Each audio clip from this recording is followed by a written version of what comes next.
नमस्कार, आदाब। मैं हुसैन रिजवी। बिगड़ी बात बने नहीं, लाख करो किन कोए, रहीमन फाटे दूध को, मथे नमाखन होए।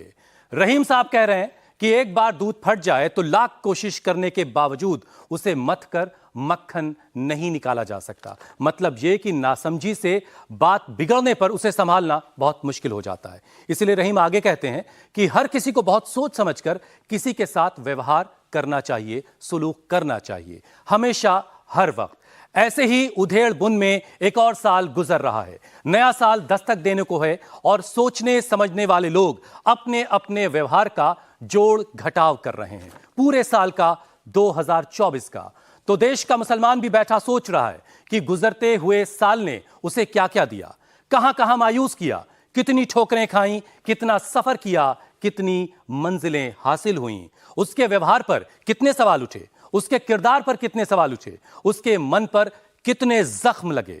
2024 के पहले महीने में देश की निगाहें राम मंदिर के उद्घाटन पर लगी थीं और तभी 30 जनवरी के दिन महरौली में कई सौ बरस पुरानी आखुंद जी मस्जिद को गिरा दिया गया। 8 मार्च को दिल्ली के इंद्रलोक में एक पुलिस वाले ने सजदे की हालत में एक नमाजी को लात मार दी, जिसे लेकर काफी नाराजगी देखी गई। इलाहाबाद हाईकोर्ट ने 5 अप्रैल 2024 को UP board of Madrasa education act 2004 को असंवैधानिक करार देकर एक नया बखेड़ा खड़ा कर दिया। तो इसी बीच लोकसभा चुनाव भी आ गए। 4 जून को नतीजे आए तो पता चला 24 मुसलमान सांसद बनने में कामयाब हो गए हैं, जबकि 2019 में 26 मुसलमान एमपी संसद पहुंचे थे। कहने को महीना सावन का था, लेकिन बहार के मौसम में मुसलमानों ने पतझड़ भी देखा, जब नॉनवेज होटलों और दुकानों को बंद करने का आदेश दिया गया। तो कांवड़ रूट पर नेम प्लेट को लेकर भी खूब हंगामा हुआ। मुसलमानों ने रोजगार को साजिशन बर्बाद करने का आरोप भी लगाया। नवंबर में संभल की शाही जामा मस्जिद में सर्वे ने एक नया बवाल खड़ा कर दिया, जिसे लेकर हुए प्रदर्शन और हिंसा में 5 मुसलमानों की जानें गई। इस साल निशाने पर अजमेर की ख्वाजा गरीब नवाज की दरगाह भी आई। ऐसे हालात के बीच सुप्रीम कोर्ट के कुछ फैसलों ने मुसलमानों को बड़ी राहत भी दी। साल के जाते जाते सीएम योगी को मुसलमान फिर से याद आए। उन्होंने विधानसभा के शीतकालीन सत्र में पूछ लिया कि जब मंदिर के सामने से जुलूस निकल सकता है तो मस्जिद के सामने से शोभा यात्रा क्यों नहीं निकल सकती। यह भी पूछा कि जय श्री राम का नारा सांप्रदायिक कैसे हो सकता है। लेकिन मुसलमानों के सवालों के जवाब आखिर कौन देगा। मुसलमानों की राजनीतिक हैसियत कितनी बेहतर हुई। मुसलमानों की मस्जिदों, दरगाहें महफूज क्यों नहीं हैं। मदरसों पर किसकी नजर है। मुसलमानों के वक्फ से आपको क्या काम है। ऐसे ही कुछ बहुत खास से सवालों के जवाब आज हम जानेंगे अपने बहुत खास मेहमानों से। आपकी मुलाकात अपने मेहमानों से करवाते हैं। सबसे पहले स्वागत कीजिए चीफ जस्टिस ज़कीउल्लाह खान साहब का। खाली जस्टिस। आप इलाहाबाद हाई कोर्ट में सर किया आपने और कई फैसले आपकी कलम से निकले हैं। और मुख्तार अब्बास नकवी किसी पहचान के मोहताज नहीं, पूर्व केंद्रीय मंत्री। आपने सरकार में बड़ी जिम्मेदारी निभाते हुए मुख्तार अब्बास नकवी साहब को देखा है। इसके अलावा सीनियर इकोनॉमिस्ट जावेद आलम खान साहब। तो मुसलमानों की हालत पिछले 1 साल में कितनी बेहतर हुई है, अलग अलग पहलुओं से। उसकी राजनीतिक हिस्सेदारी और उसका रोजगार, उसका कारोबार, उसके बच्चों की पढ़ाई लिखाई और उसकी धार्मिक आजादी किस हाल में रही। सबसे पहले मुख्तार साहब आपसे ही शुरुआत कर लेते हैं। आपने पिछले 1 साल में मुसलमानों की हालत कैसी देखी, कितनी बेहतर हुई या खराब हुई।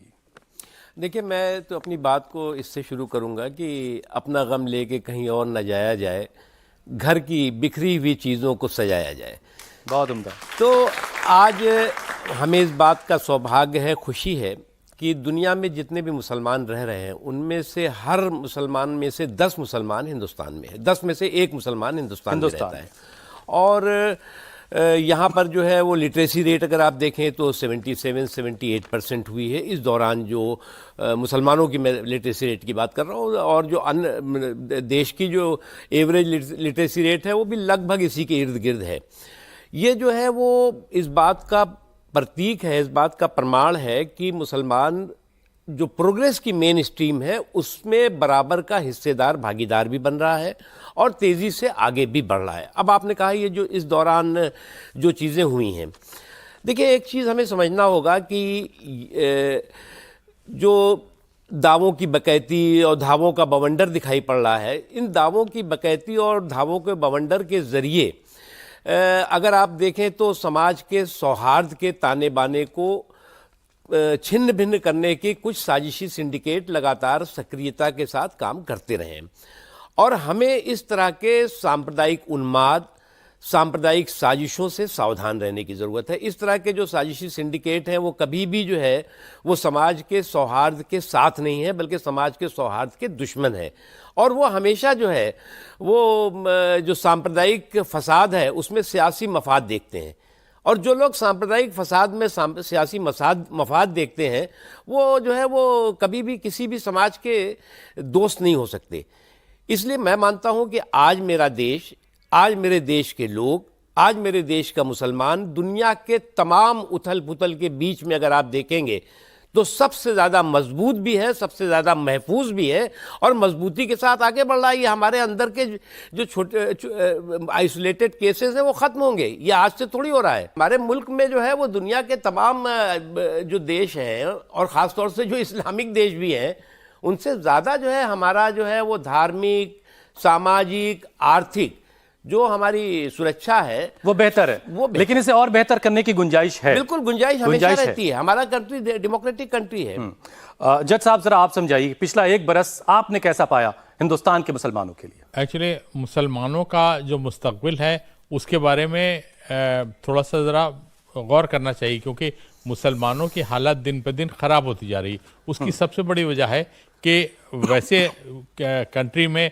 कोई ऐसा उनमें एक फ़िरका है जो मुसलमानों के ख़िलाफ़ है, बाकी सारे लोग और मेजॉरिटी ऑफ हिंदूज़ ऐसे हैं कि जो मुसलमानों का फेवर करते हैं। अगर ऐसा ना होता तो कोई मुसलमान रुक नहीं सकता था। इसलिए ऐसे मेजॉरिटी कम्युनिटी में बहुत से लोग हैं जो हम लोगों को इज़्ज़त देते हैं, शोहरत देते हैं और पीछे लगे रहते हैं और बचाव करते हैं। लेकिन ऐसे बहुत से ऐसे परसेंटेज है कि जिसने जीना हराम कर दिया है, जिसने परेशान कर दिया है, जिसने इबादत गाहों को तोड़ना शुरू कर दिया है, जिसने और मुसलमानों के ख़िलाफ़ ऐसे काम किए हैं जिसका कोई इंतहा नहीं, और उसमें कम्युनल राइट्स भी हैं, उसमें मारपीट भी है कि एक आदमी जा रहा था ट्रेन में तो उसने आरपीएफ कांस्टेबल ने उसने खाना खोला और सारे लोगों ने मारा। एक आदमी आरपीएफ कांस्टेबल था, उसने गिन गिन के 12 मुसलमानों को। लोगों ने कहा कि साहब ये इसका मेंटली रिटार्डेड है, लेकिन वो तो बिल्कुल मेंटली साउंड था, उसने जानबूझ के ऐसा किया। इसलिए ऐसी नफरत धीरे धीरे बढ़ती जा रही। इस नफरत को रोकने की जिम्मेदारी कुछ मुसलमानों के अपने आचरण से भी है, कुछ और लोगों से भी है, सरकार की भी है। सरकार की तो है ही, सरकार का तो हर काम ही है, लेकिन ये को मुसलमानों को भी कंट्रीब्यूट इस पर इसलिए करना चाहिए कि अगर ऐसा नहीं करेंगे तो लूज़र हो जाएंगे। क्योंकि हमें अपने स्टैंड क्लियर करना चाहिए। हर मुसलमान को एक साफ दिल से और अच्छे मन से काम करना चाहिए और ये बताना चाहिए कि हम इस देश के नागरिक हैं, हमारा उतना ही हिस्सा है, हमारा उतने ही हक है, हमारे उतने ही हकूक़ है, और हम और हमारे बाप दादे और हमारे एंसेस्टर लगातार अब से नहीं, आज़ादी से पहले से जूझते चले आए और उनका एक बड़ा रोल था आज़ादी में। इसलिए ये कहना कि मुसलमान डाउनग्रेडेड है, मुसलमान सेकेंड रेट सिटीजन है, बिल्कुल गलत है। अगर ऐसा कोई सोचता है या कोई कहता है बिल्कुल गलत कहता है। ये मुसलमानों की अपनी जिम्मेदारी है कि अपना मुस्तकबिल सही करें, तेज़ी से काम करें और अपने ऊपर जो बादल छाए उनको हटाएं और उनके जो मिसअंडरस्टैंडिंग है उनको दूर करें। ठीक है जावेद आलम साहब, आप हालांकि आप इकोनॉमिस्ट हैं, लेकिन एक मुसलमान की हैसियत से जरा ये समझाइए कि मुसलमानों से भी कहीं कोई चूक हो रही है कि बार बार जो मजहबी नफरत मुसलमानों के खिलाफ बढ़ रही है, ये बात कही जाती है, तो वो आप कैसे देख रहे हैं और क्या कहीं मुसलमानों से इसमें कोई गलती, कोई चूक होती दिखाई देती है आपसे? देखिए, मेरा मानना यह है कि हम लोग जब इंडिविजुअली मिलते हैं एक दूसरे से तो बड़े अच्छे ताल्लुकात रखते हैं, लेकिन जहाँ कम्युनिटी का इशू होता है तो हमारे जो नज़रिया है वो बदलने लगता है। और उसमें अगर आप बात करें कि एज ए कम्युनिटी चूक होने की बात, तो मुझे एज ए कम्युनिटी ऐसा कुछ नहीं लगता, ना मैं किसी कम्युनिटी के बारे में कहूँगा कि उससे चूक हो रही है। बेसिकली क्या है कि जो मतलब पॉलिटिकल इश्यूज़ होते हैं उसमें इन सब चीज़ों को डाला जाता है और फिर ये आगे चीज़ें जो है एक तरह से इंडिविजुअल लेवल पे हावी होती हैं। अगर इस साल के बारे में आप बात करें और ख़ास तौर से जो मेरा बैकग्राउंड है उसके बारे में बात करूँगा, तो मैं ये कहूँगा कि ये साल आमतौर से पूरे मुल्क के लिए भी अच्छा नहीं रहा। उसकी वजह क्या है? हमारे जीडीपी ग्रोथ में डिक्लाइन हुआ, क्योंकि यहाँ बच्चे कॉमर्स के हैं, तो मुझे खुशी है कि वो इस चीज़ को समझेंगे। और मैं ये भी मानूंगा कि जिस कॉन्टेक्स्ट में आप बात कर रहे हैं, तो जब हम इकोनॉमिक्स पढ़ते हैं तो उसका इंटीग्रल पार्ट पीस है। उसका इंटीग्रल पार्ट सोशल कोहेजन है। तो अगर ये चीजें ब्रेक होंगी तो इकोनॉमिक्स भी सफर करेगा। तो उस नजरिए से मैं ये देखता हूं कि अभी हालिया दिनों में एक फ्रेंच इकोनॉमिस्ट हैं थॉमस पिकेटी, उनके एक टॉक में मैं शामिल हुआ, वहाँ पे पूरी मिनिस्ट्री ऑफ फाइनेंस थी। तो उसमें ये बात निकल के आई कि हमारे यहाँ जो सबसे बड़ा चैलेंज है वो इकोनॉमिक इनइक्वलिटी का है। मतलब जो आर्थिक असमानता है वो तेजी से बढ़ रही है, ग्रोथ बढ़ रहा है लेकिन असमानता भी बढ़ रही है। अब मैंने मतलब कुछ ऐसे अभी हालिया जो रिपोर्ट्स आए, जब जीडीपी ग्रोथ हमारा गिरा, तो उसमें खुद मिनिस्ट्री ऑफ फाइनेंस ने कहा कि जो प्रॉफिट्स है वो कंसंट्रेट हो रहा है, एम्प्लॉयमेंट क्रिएट नहीं हो रहा है। तो कहीं ना कहीं अगर हम देखें तो रोजगार या जो इकोनॉमिक अपॉर्चुनिटीज़ हैं, इक्वल अपॉर्चुनिटीज़ हैं, वो बहुत इंपॉर्टेंट पार्ट हैं। और उसमें जो है मुस्लिम के साथ जो रिलेशन आपने बताया कि पीस के साथ बड़ा करीब का रिश्ता है, बिल्कुल, वो बहुत इंपॉर्टेंट है।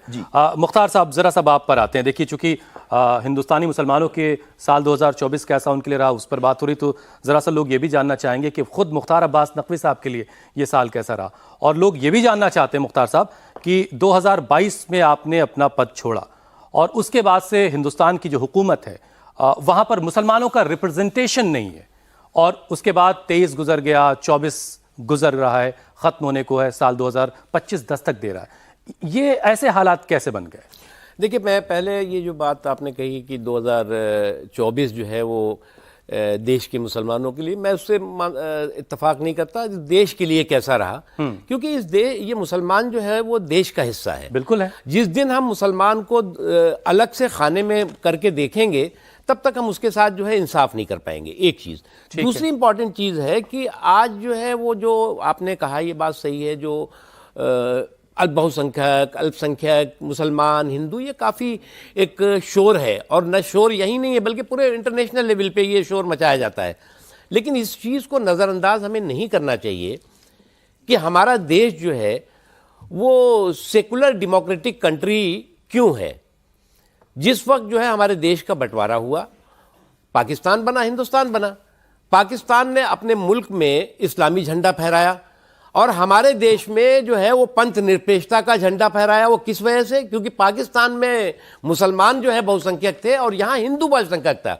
इसलिए हमें हिंदुओं की नीयत पर किसी तरह का शक नहीं करना चाहिए। जहाँ तक आइसोलेटेड घटनाएं हैं, कुछ क्रिमिनल घटनाएं, उस पर कम्युनल रंग दे दिया जाएगा। कुछ क्रिमिनल लिंचिंग की घटनाएं होंगी, उसको कम्युनल रंग दे दिया जाएगा। उससे समाज में जो दूरियां हैं, अच्छा आज का युग तो है वो ऐसा युग है, मैं तो आपको मुबारकबाद देता हूं कि आपने इस तरह का प्रोग्राम करना शुरू किया। मैं इंडिया टीवी को मुबारकबाद देता हूं, बहुत शुक्रिया। क्योंकि अदरवाइज जो है वो आज की तारीख में तो जो कुछ कहने की जरूरत नहीं है, जो कुछ होता है वो तो और नफरत को बढ़ावा देने वाला होता है। इसलिए जो कम्युनिटीज़ हैं, मुसलमान हो, हिंदू हो, दलित हो, पिछड़े हो, क्रिश्चियंस हो, उनके अपने जो है वो सरोकार हैं, उनके अपने जो है वो सुझाव हैं, उनके अपने जो दर्द हैं, उसके बारे में जो आपने खुल के डिस्कशन किया, मैं उसका मुबारकबाद देता हूँ। दूसरी इंपॉर्टेंट चीज़ आपने कहा कि मुसलमानों का रिप्रेजेंटेशन। देखिए क्या है कि नरेंद्र मोदी जी ने इन पिछले 10 सालों में समाज के किसी हिस्से के साथ, उसमें मुस्लिम समाज भी शामिल है, विकास में कोई किसी तरह की कमी नहीं की। हाँ, ये बात सही है, वोट में कंजूसी उनके साथ हो सकती है, लेकिन मोदी जी ने विकास में कमी नहीं की। उन्होंने अपने विकास के मसौदे को वोट के सौदे के साथ नहीं जोड़ा। अगर जो है वो शैक्षणिक सशक्तिकरण हो रहा है, अगर जो है वो अब 2014 में जो सेंट्रल गवर्नमेंट सर्विसेज में पार्टिसिपेशन था माइनॉरिटीज और स्पेशली मुस्लिम्स का, वो कितना था? 4%। आज जो है वो लगभग 11% हो गया। मैं ये नहीं कहता कि मुसलमानों में काबिलियत नहीं थी, काबिलियत थी, लेकिन उसकी कदर नहीं थी। इस समय काबिलियत की कदर हुई। और उसी तरह से जो है एडमिनिस्ट्रेटिव सर्विसेज में, जैसे ज़काउल्लाह साहब बैठे हुए हैं, एडमिनिस्ट्रेटिव सर्विसेज में नमक के बराबर भी नहीं, ऊँट में के मुंह पे जीरे के बराबर भी नहीं पार्टिसिपेशन होता था मुसलमानों का। आज की तारीख में आप देख लीजिए, 15 का देख लीजिए रिजल्ट, 16 का रिजल्ट देख लीजिए, 17 का देख लीजिए, 18 का देख लीजिए, 19 का देख लीजिए, 20 का, आप पूरे रिजल्ट देखिए। सिविल सर्विसेज के नतीजों की बात, सिविल सर्विसेज में, जी हाँ, तो वो भी 3-4% है बस। 3-4%। अरे 3-4% भी तो नहीं थे साहब, तब तो ऊँट के मुंह में जीरा भी नहीं था।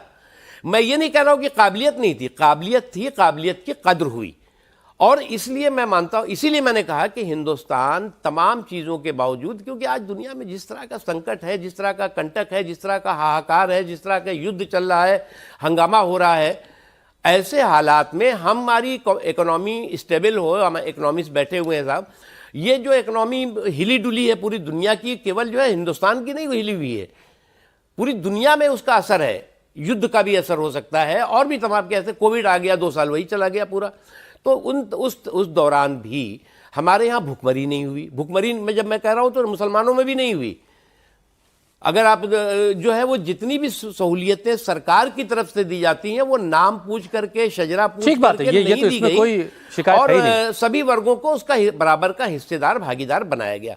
मैं मानता हूँ कि आने वाले दिनों में हमें जो है, मैं इससे बिल्कुल इत्तेफाक नहीं करता कि आप जो है वो हर दिन मोहनजोदड़ो हड़प्पा की खुदाई शुरू करिए, कहीं मंदिर निकालिए, कहीं मस्जिद निकालिए, कहीं गुरुद्वारा निकालिए, कहीं चर्च निकालिए। हमारा देश तो जो है वो मंदिरों का देश है, मस्जिदों का देश है, चर्चों का देश है, गुरुद्वारों का देश है। तो इसलिए जो है मैं मानता हूँ कि आने वाले दिनों में हमें इस बात को सोचना होगा कि जो ये एक दौर चल रहा है और उस दौर को जिस तरह से हवा मिली है, सोशल मीडिया से मिली हो और कारणों से मिली हो, आपको सबको अच्छी तरह मालूम है, उसमें कॉमन जो हिंदुस्तान का मुसलमान हो या हिंदू हो वो इसमें इन्वॉल्व नहीं है। सीमित दायरे में लोग इस तरह की चीज़ों को हवा देने में लगते हैं। लेकिन साफ तौर से मुख्तार साहब सीधा इल्ज़ाम ये कि सरकार की शह पर ये सब कुछ हो रहा है। मुसलमान इस लायक नहीं कि वो अपना वक्फ नहीं संभाल सकते, इसलिए सरकार उसमें इंटरवीन कर रही है। ये सीधा इल्ज़ाम है सरकार पर। देखिए, वक्फ का जहाँ तक सवाल है, मैंने वक्फ का बहुत देखा है। वक्फ जो है वो कोई प्रॉब्लम आज की तो है नहीं। आपको याद होगा कि 1890-91 में जिस वक्त जो है वो वक्फ को लेकर के प्रीवी काउंसिल ने कहा था कि जो वक्फ सिस्टम है वो सर्वाधिक बुरा और हानिकारक है। अभी जो वक्फ की असंवैधानिक अराजकता है उसको संवैधानिक प्रतिबद्धता के फ्रेमवर्क में लाना ज़रूरी है, सुधार ज़रूरी है।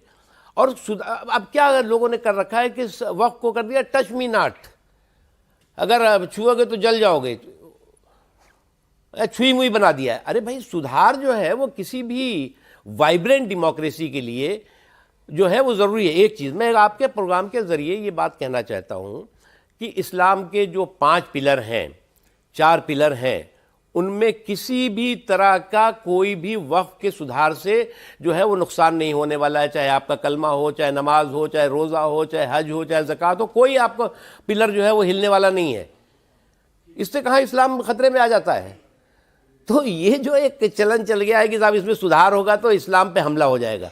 उसके अलावा हमने आपको बताया 7 लाख से ज़्यादा रजिस्टर्ड मस्जिदें हैं, इबादत गाहें हैं, वो वैसी रहेंगी, कोई नहीं उसको छू रहा है। तो तमाम कुछ ऐसे, देखिए मैं मानता हूं कि जो कुछ विदेशी आक्रमणकारियों की क्रिमिनल कम्युनल क्रूर करतूतों का जो है गुनाह जो है वो आज की पीढ़ी के सर पे नहीं डाला जा सकता।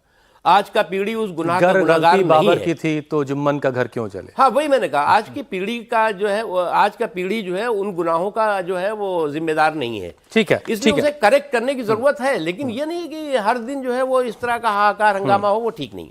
ज़कीरुल्लाह साहब, जरा ये बताइए कि बार बार एक दलील ये दी जाती है, दुनिया भर के मुसलमान मुल्कों का हाल देख लीजिए साहब, वहाँ ये हो रहा है, फलानी जगह खून बह रहा है, यहाँ के मुसलमान बड़े महफूज हैं, छोटी मोटी बातें तो होती रहती हैं। ये बात कितनी जस्टिफाइड आपको लगती है? नहीं, इससे सुकून मिलता है कुछ आपको? हाँ, एक बात समझ में आती है कि मुसलमानों के साथ जो हो रहा है वो ऐसा नहीं है कि अनजाने में हो रहा हो।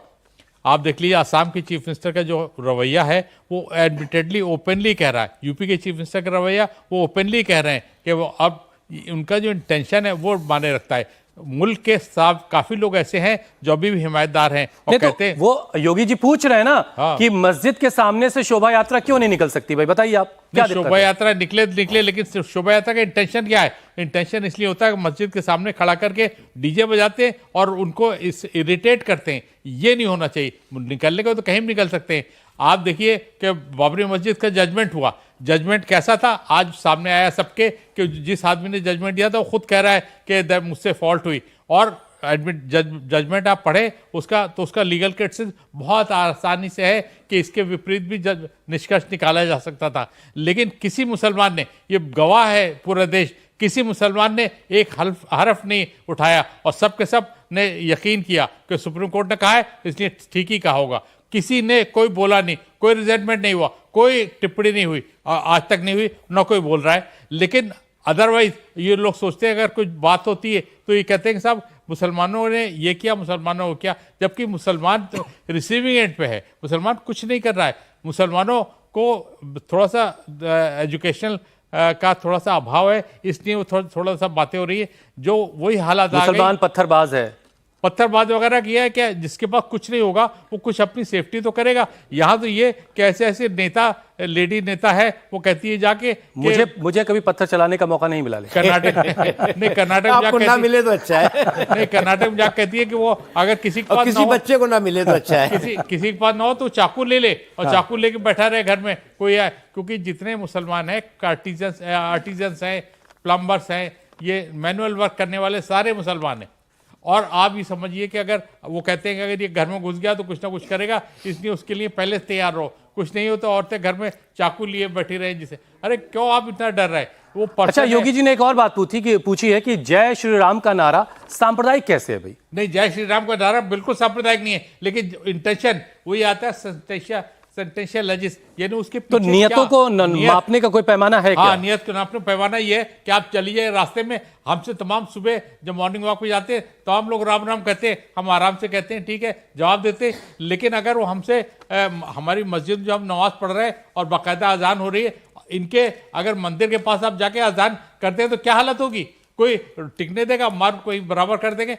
आप करिए जय श्री राम, हमें कोई इतराज नहीं, हम जय श्री राम को सपोर्ट करते हैं। हम कहते हैं कि हाँ ठीक है, आपका राम है, इमाम हिंद है, इमाम हिंद है, हम उनको इज्जत करते हैं, हम लोग रिस्पेक्ट देते हैं कि ठीक है, आप कहते हैं राम राम, बहुत अच्छा है, आप हमें ग्रीट करते हैं, ग्रीट करने का स्टाइल है राम राम का, हम खुश होते हैं कि आपने हमें विश किया, राम राम किया, हमने भी कहा राम राम। लेकिन अगर आप जाके हम नमाज पढ़ रहे हैं उसके बराबर आप डीजे लगा के चिल्ला रहे हैं कि वो कर, इसका मतलब क्या है? जावेद साहब जरा आप समझाइए, कांवड़ रूट पर या फिर सावन का महीना चल रहा है, नॉनवेज के होटल, दुकानें सब बंद कर दी जाएंगी, तो बहुत सारे मुसलमानों ने ये इल्ज़ाम लगाया कि साजिशन हमारे कारोबार को बर्बाद करने की कोशिश हो रही है।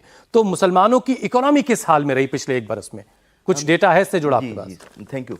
मेरा मानना यह है कि जो मतलब इस तरह का जो मतलब किसी पे ज़बरदस्ती का रिस्ट्रिक्शन लगाना कि किसको क्या खाना है, कब खाना है, कैसे खाना है, क्या पहनना है, वो भी मेरे ख्याल से अगर आप देखें तो हमारे इकोनॉमी के डेवलपमेंट के लिए ठीक नहीं है। उसकी वजह क्या है कि हमारे पास इतने रिसोर्सेज नहीं हैं कंट्री के अंदर, तो हम FDI इनवाइट करते हैं, हम दूसरी मल्टीनेशनल कंपनीज को बुलाते हैं। ऑब्वियस है कि जो बाहर से लोग आएंगे, अपना कैपिटल इन्वेस्टमेंट करेंगे, यहाँ पे रहेंगे, तो वो फ्रीडम की डिमांड करेंगे। इसी तरह से हमारे सिटीजन्स को भी उसकी ज़रूरत है कि वो भी जो है फ्रीडम के साथ रहें। तो मैं इसको बिल्कुल उससे डिसएग्री करता हूं कि किसी पे किसी तरह का कोई रिस्ट्रिक्शंस हो खाने पीने में या पहनने या और दूसरे कल्चरल मामलात में, सबको इक्वली रेस्पेक्ट किया जाए। रहा मामला कि इकोनॉमी का मसला मतलब मुस्लिम्स को लेकर के, तो मेरा ये मानना है कि जो डेटा बताता है उसमें दो तरह का सेक्टर है, फॉर्मल और इनफॉर्मल। मुसलमानों में कोई अंबानी अडानी है क्या? मतलब बड़े बिजनेसमैन भी हैं और मिड लेवल के बिजनेसमैन भी हैं।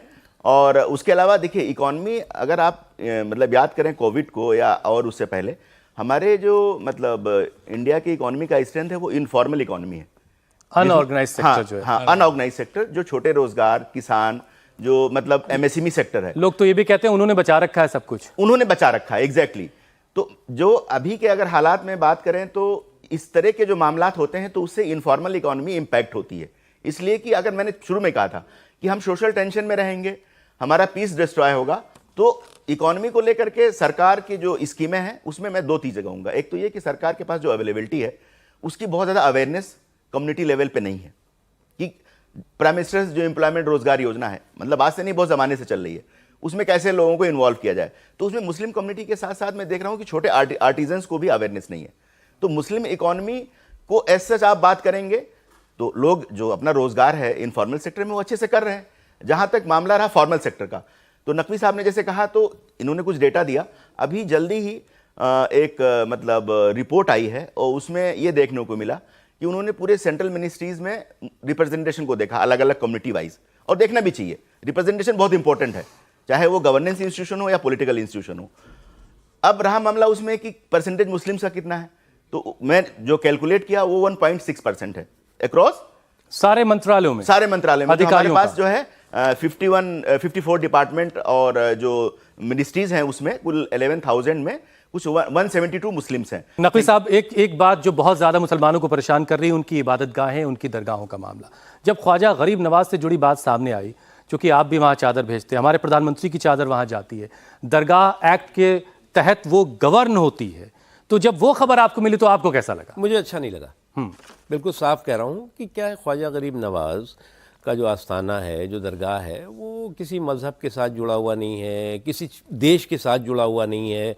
और एक भारत, ये कौन लोग हैं? जब भागवत साहब भी कह चुके हैं कि हर एक मस्जिद में शिवलिंग क्यों देखना। ऐसा है कि इस तरह के जो है वो रोज नए वाक़े, नई मस्जिदें, जो कम्युनल फ्रीलांसर्स हैं, वो समय समय पे जो है वो अपनी एक्टिविटी और अपनी क्रिमिनल एक्टिविटी, कम्युनल एक्टिविटी करते रहते हैं, और मैं मानता हूँ ये गलत है। दूसरी इंपॉर्टेंट चीज़ जो आपने कहा कि ये जो कुछ सारी चीज़ें हो रही हैं, मैं मानता हूँ कि ये बिल्कुल जो है वो कतई किसी भी समाज को ये एक्सेप्टेबल नहीं है।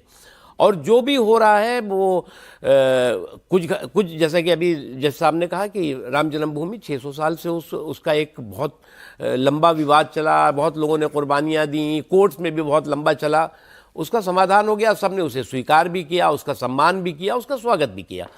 या जो है वो कृष्ण जन्मभूमि का मामला हो, या जो है वो अपना काशी वाला ज्ञानव्यापी, ये एक ऐसे हिस्टोरिकल इश्यूज हैं जो कि हिंदुओं के आस्था से बिल्कुल मजबूती के साथ जुड़े हुए हैं। लेकिन मैं मानता हूँ कि एक बात जो बार बार कही जाती है कि साहब मस्जिद के सामने जो है वो किसी ने जो है वो जाकर के अपना ढोल ताशा बजा दिया, या किसी ने कहा कि साहब जो है वो मस्जिद के सामने जो है वो किसी इबादत गाह के सामने जो है वो जय श्री राम का नारा लग गया। तो भैया, जय श्री राम का नारा लगने से, ढोल ताशा बजने से किसका ईमान खतरे में खड़ा हो जाए? इतना कमज़ोर ईमान है आपका कि कोई जय श्री राम लगाएगा और आपका ईमान टूट जाएगा? तमाम ऐसी जो है वो अन्य धर्मों के तमाम ऐसे जो है वो कार्यक्रम रहे हैं। मेरे मुसलमानों को ही देख लीजिए, बराफात के जुलूस हुआ करते थे या और जुलूस होते थे, वो मंदिरों के सामने आते थे। नहीं मुख्तार साहब, यहाँ पर मुझे रोकना होगा जरा साहब को। मैंने बहुत सारे ऐसे गाने सुने जिसमें बाकायदा गालियां बकी जा रही हैं। एतराज़ ये है कि आप लेके जा रहे हैं तो अपने भगवान की स्तुति कीजिए, उनकी वंदना कीजिए, अच्छी बातें कीजिए, कि मुसलमानों को गाली दीजिएगा। ये हो रहा था, कई जगहों की वीडियोस हैं। देखिए वो गलत है। मैं मानता हूं कि ये जो, इसलिए ये कोई जो है वो ये ऑर्गेनाइज क्राइम नहीं है, ये जो है वो फ्रीलांसर्स का इस तरह का क्रिमिनल एक्ट है। एक चीज कंट्रोल करवाइए सर, कंट्रोल करना होगा। मैं इसीलिए कहता हूं कि चाहे कोई भी हो, दंगाइयों की कुटाई, बलवाइयों की ठुकाई समाज और सौहार्द की भलाई तय करेगी।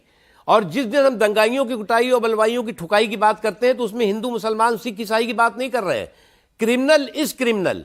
उस क्रिमिनल को आप कम्युनल चश्मे से अगर देखेंगे तो आप उसके क्राइम को जो है वो करेक्ट करने की कोशिश करेंगे। लेकिन बार बार ये इल्ज़ाम लग रहा है मुख्तार साहब कि मौजूदा वक्त में डिस्क्रिमिनेशन हो रहा है, भेदभाव होकर के साथ जो है वो कार्रवाइयाँ हो रही। बहरहाल अब जरा हम अपने जो ऑडियंस है, जो बच्चे आए हुए हैं, जरा उनके सवालों को शामिल कर लेते हैं। मेरा नाम है अतुल शर्मा।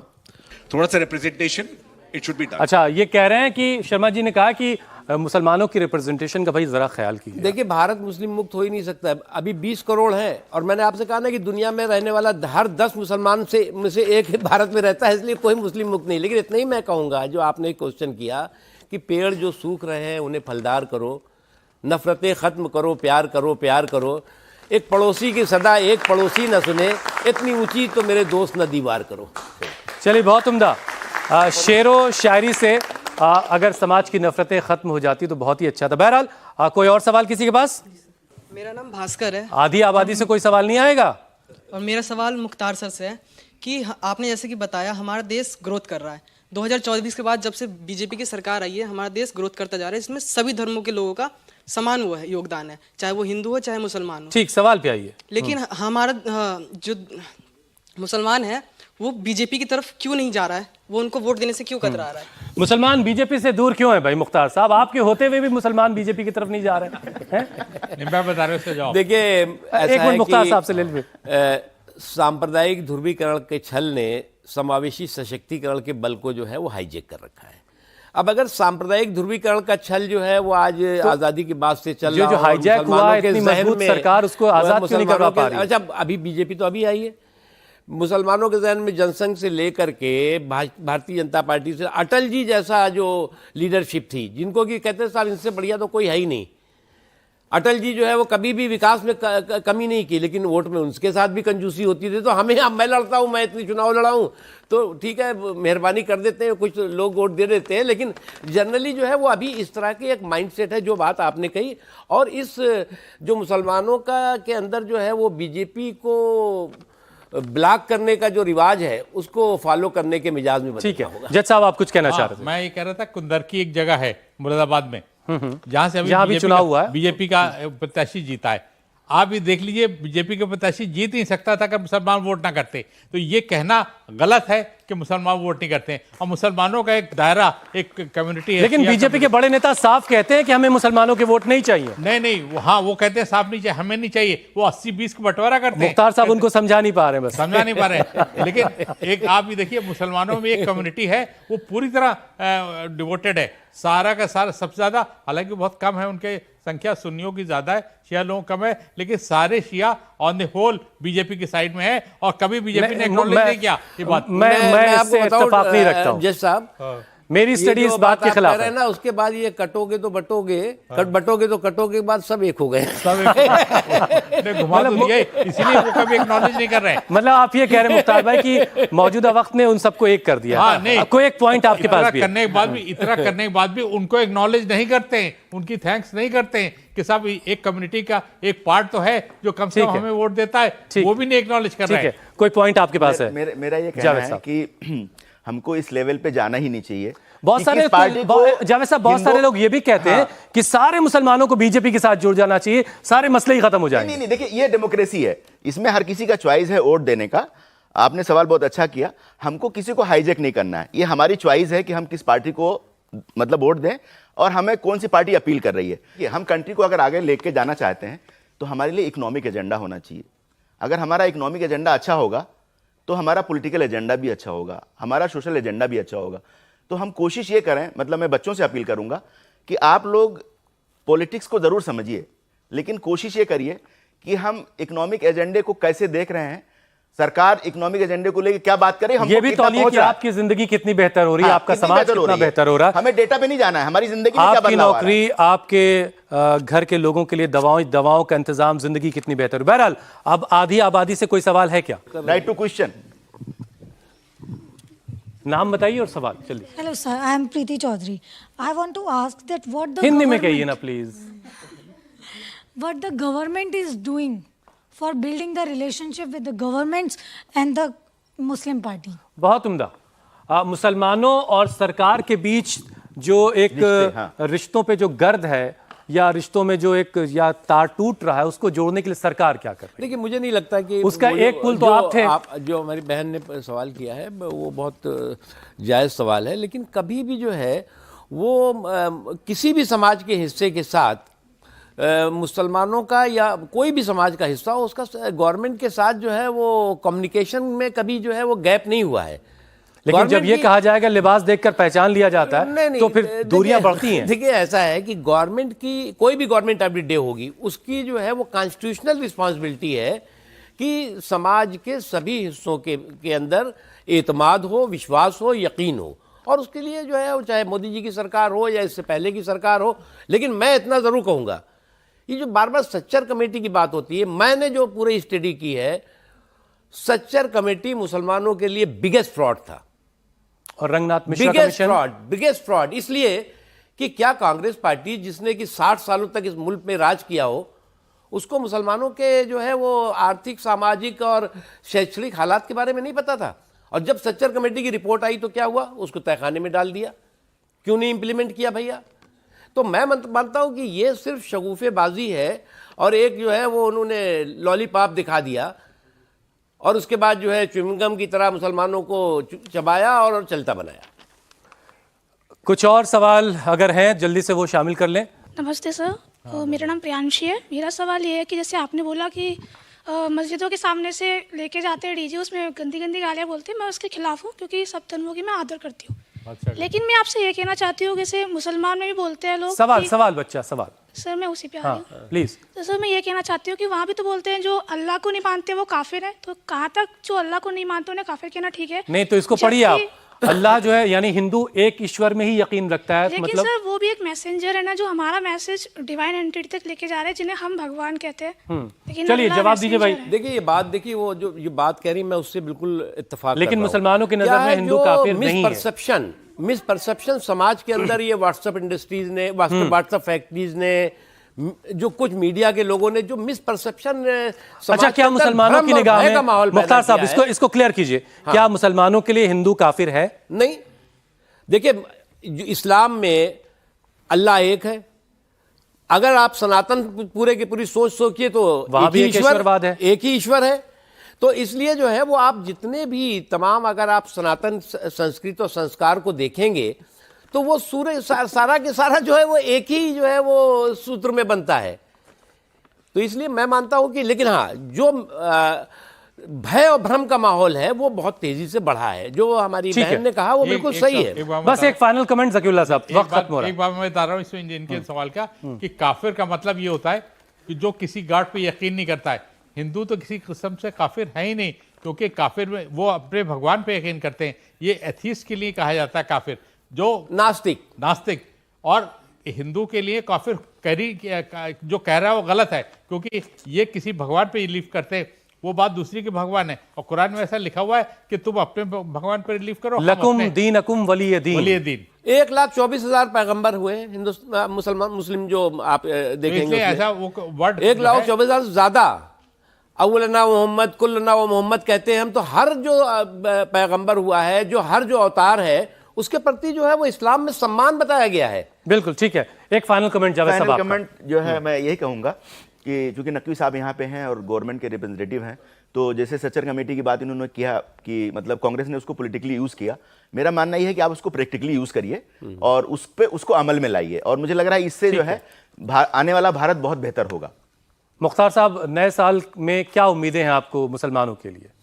देखिए मैं मानता हूं कि और मुसलमान उम्मीद करें कि आप सरकार में फिर से होंगे। देखिए एक वो तो जो है वो हम एक्टिव हैं, और खुदा का शुक्र है कि जो भी जिम्मेदारी हमें मिलती है हम उसको जो है ईमानदारी के साथ पूरा करने की, निभाने की कोशिश करते हैं। देखिए किसी को भी जो है सिर्फ हिंदुओं, मुसलमानों, सिखों, ईसाइयों से जो है वो उम्मीद नहीं करनी चाहिए। हिंदुस्तानियों से हमें क्या उम्मीद है? हिंदुस्तानियों से हमें यही उम्मीद है, उस हिंदुस्तानियों में हिंदुस्तान का मुसलमान भी शामिल है, कि आप मजबूती के साथ देश के निर्माण में हिस्सेदार, भागीदार बनिए। और साथ ही साथ वो भागीदार जो नहीं सांप्रदायिक जो वो करते हैं, जो लोग एक्सप्लाइटेशन करते हैं, उस एक सांप्रदायिक एक्सप्लाइटेशन के छल को आप छूमंतर कीजिए, तब आप जो है वो विकास के बराबर के हिस्सेदार, भागीदारी में चलते रहेंगे आगे। ठीक है। और आपको हमारा ये प्रोग्राम, अपना ये प्रोग्राम मोदी और मुसलमान कैसा लगता है हमें ज़रूर बताइए।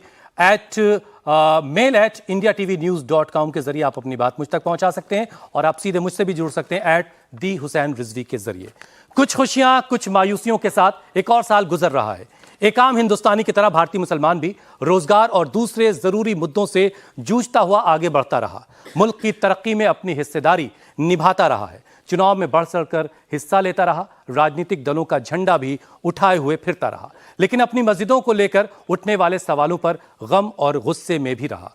तो कुछ मामलों में अदालतों से मिले इंसाफ से उसे बहुत सारी उम्मीदें भी हैं, लेकिन सरकार के साथ रिश्तों पर पड़ी गर्द वो झाड़ देना चाहता है। चेहरे से झाड़ पिछले बरस की कुदूरतें मतलब गंदगी, मैलापन।